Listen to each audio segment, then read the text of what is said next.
नवरात्रि के पावन पर्व पर आप सभी मित्रों को टीवी 20 न्यूज परिवार की तरफ से हार्दिक शुभकामनाएं। आप देख रहे हैं टीवी 20 न्यूज। बने रहिए हमारे साथ। मैं हूं अशोक वर्मा। आपको जानकर ये अपार हर्ष होगा कि आपके शहर आजमगढ़ में सेंचुरी प्लाई के शोरूम का भव्य शुभारंभ 30 मार्च 2023 दिन गुरुवार को दोपहर 12 बजे से होने जा रहा है। इस अवसर पर आपकी उपस्थिति सादर प्रार्थनीय है। कार्यक्रम स्थल है वर्मा टावर तनिष्क शोरूम नरौली आजमगढ़, जिसके प्रोपराइटर हैं अशोक कुमार वर्मा और मोबाइल नंबर है 94 15 20 77 28। नंबर एक बार फिर से नोट कर लें 9415207728। धन्यवाद। आजमगढ़ नगर के वड़ादेव मोहल्ले की रहने वाली बहू सोनल श्रीवास्तव ने मिसेज यूपी क्वीन का खिताब जीतकर जनपद का नाम रोशन किया। आज नगर के रोडवेज स्थित होटल सभागार में सोनाली श्रीवास्तव का जमकर स्वागत किया गया। बुधवार को अखिल भारतीय वैश्य महासम्मेलन उत्तर प्रदेश के आजमगढ़ मंडल अध्यक्ष विवेक अग्रवाल के नेतृत्व में सामाजिक संगठन नारी शक्ति संस्थान सहित अन्य संगठनों और जनपद के समाजसेवी ने नगर के रोडवेज स्थित एक होटल सभागार में मिसेज यूपी क्वीन सोनल का जमकर स्वागत किया। नगर के बड़ादेव मोहल्ले की रहने वाली अमित श्रीवास्तव की पत्नी सोनल श्रीवास्तव ने मिस यूपी क्वीन प्रतियोगिता 2023 के सीजन 2 में प्रतिभाग किया। प्रतियोगिता में यूपी के विभिन्न जनपदों की करीब 300 महिलाओं ने प्रतिभाग किया। उसमें से 10 लोगों का सिलेक्शन हुआ, जिसमें जनपद की सोनाली श्रीवास्तव भी शामिल थी। 19 मार्च को जौनपुर जिले में आयोजित फाइनल प्रतियोगिता में सोनल श्रीवास्तव को मिसेज यूपी क्वीन का खिताब मिला। मिसेज यूपी क्वीन चुने जाने के बाद सोनल श्रीवास्तव काफ़ी खुश हैं। उनका कहना है कि उन्होंने ऐसी प्रतियोगिता में पहली बार भाग लिया। भाग लेने से पहले ही उनका एक्सीडेंट हुआ था। बावजूद इसके उन्होंने हार नहीं मानी और प्रतियोगिता में भाग लिया और मिसेज यूपी क्वीन बनी। उन्होंने अन्य महिलाओं को भी ऐसी प्रतियोगिता में भाग लेने के लिए प्रोत्साहित किया। कार्यक्रम में अमित सिन्हा, विजय विशेष, राकेश वर्णवाल, ऋतिक जायसवाल, पूनम तिवारी, ममता वर्णवाल, सारिका सिंह, निरुपमा पांडे सहित सैकड़ों लोग उपस्थित रहे। अपना परिचय देते हो। मैं डॉक्टर पूनम तिवारी, सचिव नारी शक्ति संस्थान। अच्छा, आजमगढ़ की चुना गया तो क्या कहना चाहेंगे? बहुत ही गर्व की बात है हमारे आजमगढ़ के लिए और हम लोग को बहुत ही प्राउड फील हो रहा है कि हमारे आजमगढ़ की मिसेज आजमगढ़ चुनी गई हैं, मिसेज यूपी चुनी गई हैं हमारी सोनल श्रीवास्तव जी। और यहाँ से 2-3 महिलाओं ने पार्टिसिपेट किया था और काफ़ी कंपटीशन टफ था। 2 दिन की ग्रूमिंग क्लास भी चली थी और जौनपुर में इसका फाइनल हुआ था, जिसमें हमारे आजमगढ़ की सोनल को मिसेज आजमगढ़ जब चुना गया तो बहुत ही खुशी हुई कि कम से कम हमारे आजमगढ़ का नाम रोशन इन्होंने किया है। और आगे भी और महिलाओं को मैं ये सजेस्ट करना चाहूँगी कि इस तरह की कंपटीशन में प्रतिभाग करें और अपनी क्षमता का प्रदर्शन करें, जिससे कि उनको और अच्छे अवसर मिले। और सोनल को ढेर सारी बधाई और शुभकामनाएं। परिचय देते हैं, अपना परिचय देते हैं। मेरा नाम मिसेस सोनल श्रीवास्तव है और मैं आजमगढ़ की रहने वाली हूँ। मिसेस यूपी बनाई गई हैं, चुनी गई हैं आप हैं। किस तरह से कैसे तैयारियां की और इतने मुकाम पहुंचे? मुझे पता नहीं था। होली वाले दिन जो है मुझे पूनम दीदी ने बताया, जो नारी शक्ति संगठन की सचिव हैं, और उन्होंने बताया कि जो है ये प्रोग्राम हो रहा है, ये कंपटीशन हो रहा है, इसमें जाना है कि नहीं जाना है। तो मैंने पहले सोचा, मुझे लगा पता नहीं मैं जीत पाऊंगी या नहीं। फिर मैंने कहा कि नहीं, मैं जीत के ही आऊंगी। और तो फिर मैंने इसमें अपना फॉर्म फिलअप किया। फिर वहाँ पे मैं गई, वहाँ पे भी करीब 300 लोग थी, बाहर से भी आई हुई थी। करीब 10 जिले की महिलाएं थी और करीब हम सभी लोग मिलके 300 लोग थे। उसमें से 10 लोगों को सेलेक्ट किया गया, जिसमें से मैं थी। और फिर 19 तारीख को जौनपुर के एक होटल में ये इवेंट हुआ और कंपटीटर बहुत काफ़ी तेज़ थे और बहुत एनर्जी के साथ थे। मेरा पहली बार था ये। मैं भी हार नहीं मानी और आपके सामने मिसेज यूपी क्वीन का ट्रॉफी लेके आई हूँ। कैसा महसूस हो रहा है? बहुत अच्छा लग रहा है। ऐसा लग रहा है कि मुझे और भी मेहनत करनी है और इसके आगे भी पहुँचना है। इंडिया लेवल, इंटरनेशनल लेवल तक मुझे पहुँचना है। जी, जिले की जो महिलाएं हैं उनके लिए क्या कहना चाहिए? बस यही कहना है कि कोई भी चीज़ आसान नहीं होती पर मुश्किल भी नहीं होती। आप बस करने के लिए हिम्मत बनाइए और आगे आइए और आप कर ले जाएंगे। जब मैं कर ले गई, बच्चे, जॉब और सब देखते हुए इसमें मैं कर ले गई, तो मुझे लगता है कि सभी कर जाएंगे। आगे कितना लक्ष्य बनाए आगे जाने? मैंने आगे का जो है इंडिया लेवल, इंटरनेशनल लेवल का लक्ष्य बनाया हुआ है और मुझे आगे और भी जैसे भी कम मिलेगा मैं काम करूँगी।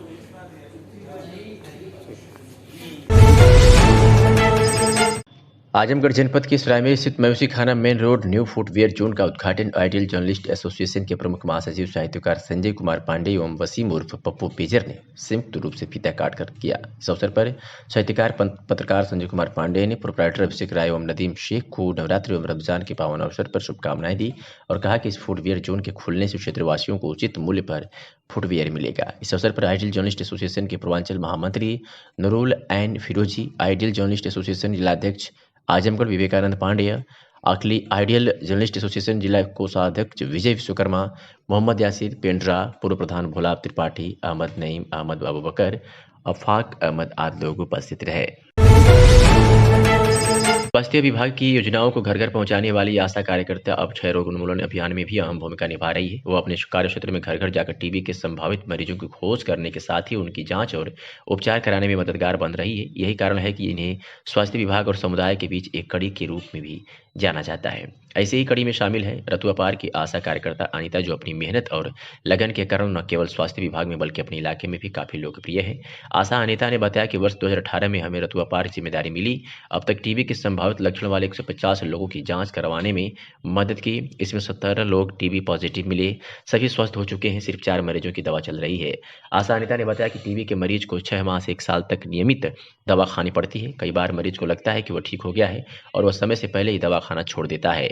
ऐसे मरीजों को बीमारी की पूरी जानकारी देता हूं।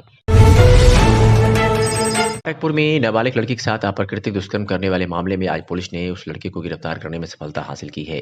बता दें कि 20 मार्च की घटना है, जहां पीड़ित ने थाना पर शिकायत किया था कि उसकी विपक्षी गौ सुलवरा पुत्र शकील अहमद निवासी पुरा सोफी थाना मुबारकपुर जनपद आजमगढ़ आवेदक को बेला फुसलाकर अपने घर ले जाकर आवेदक के साथ अप्राकृतिक दुष्कर्म किया तथा उसका वीडियो बना लिया। अवरुद्ध करने पर वीडियो वायरल करने की धमकी दी गई थी, जिसके संबंध में मुकदमा पंजीकृत किया गया और पुलिस ने आज इस गौसुलवरा पुत्र शकील अहमद नामक अभियुक्त को गिरफ्तार करने में सफलता हासिल की है। आज पुलिस अधीक्षक आजमगढ़ अनुराग आर्य द्वारा थाना जहानागंज का औचक निरीक्षण किया गया, जिसमें पुलिस अधीक्षक द्वारा थाना कार्यालय CCTN ऑफिस, मालखाना, बैरक में शौचालय, हवालात को चेक किया गया व निम्नलिखित निर्देश दिए गए। थाना परिसर में बने नालियों चेंबर की साफ सफाई की व्यवस्था सुनिश्चित की जाए। थाना परिसर में खड़े वाहनों को अपराध शुक्रवार खड़ी कर नियमानुसार निस्तारण की कार्रवाई सुनिश्चित की जाए। थाना परिसर के जिस हिस्से में बाउंड्री नहीं है उसको शीघ्र बाउंड्री कराने हेतु निर्देशित किया गया। शौचालय व छतों पर लगे छोटे पौधे को काटने के लिए निर्देशित किया गया। मेस में लगे खिड़कियों में शीघ्र जाली लगवाने हेतु निर्देशित किया गया। मालखाने का निरीक्षण किया गया तथा मालखाने का चार्ज शीघ्र हस्तांतरण करने हेतु निर्देशित किया गया।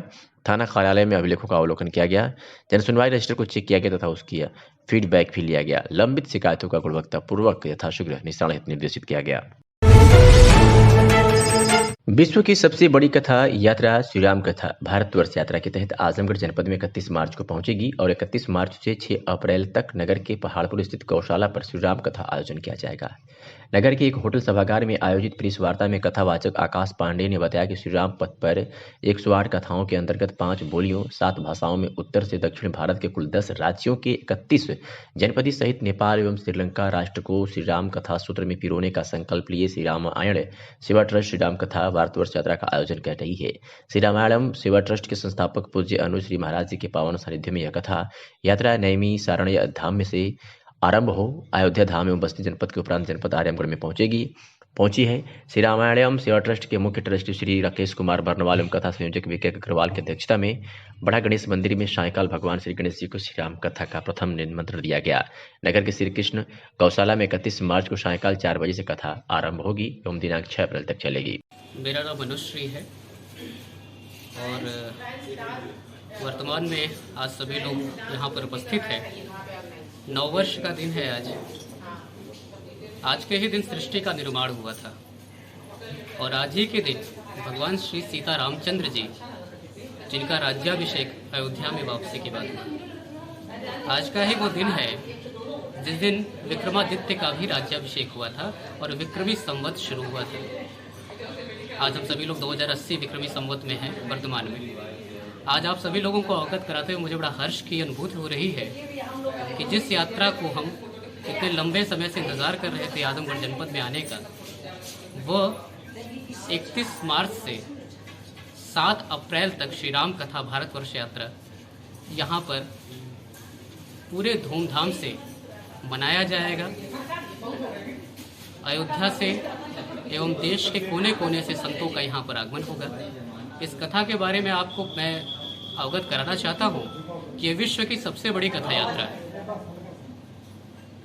ये लगभग 10 राज्यों, 81 जनपद, श्रीलंका एवं नेपाल राष्ट्र तक जाएगी। भगवान श्री राम जहाँ जहाँ गए, जहाँ जहाँ उनके चरण चिन्ह पड़े हैं, ऐसे समस्त जगहों पर श्री राम कथा गाने का अपना संकल्प है।